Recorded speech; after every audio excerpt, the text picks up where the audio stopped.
Greetings from South Korea. I am Adang, Arirang News AI anchor. Here is the news making headlines today. We start here on the local front, with news of the president's return home from his latest diplomatic agenda overseas. President Lee Jae-myung landed at Seoul Air Base earlier on this Wednesday morning from Turkey, where summit talks led to pledges of partnership in critical industries, including defense and nuclear energy.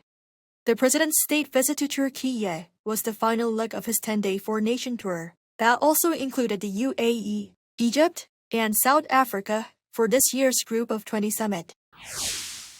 South Korea's GDP growth in the third quarter ranked among the highest of the world's major economies.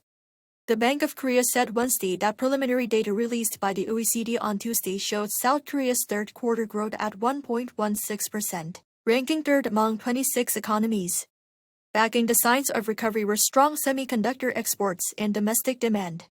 Only ahead of South Korea are Israel, ranked first, and Indonesia in second.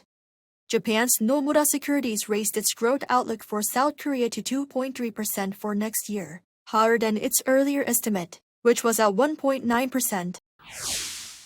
Kim Joo-ae, the daughter of North Korean leader Kim Jong-un, who is also seen as a possible heir, has appeared on state TV on more than 600 days since her first public appearance in November 2022.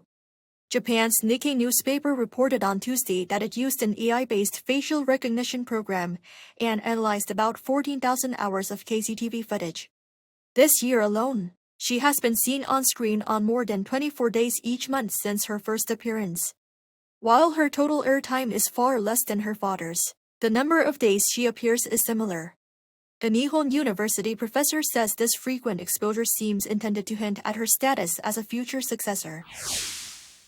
While U.S. President Donald Trump maintains his optimism on a Ukraine-Russia peace plan, the coalition group of Ukraine's European allies remains cautious. Speaking at the White House on Tuesday, Trump insisted progress is being made and said the two sides are getting very close to a peace deal. However, the reaction from Europe was far less hopeful.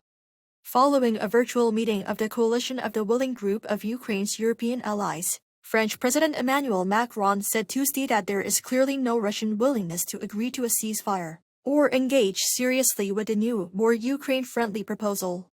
Meanwhile, Turkey positioned itself once again as a mediator, saying it was ready to host Ukraine-Russia talks once more.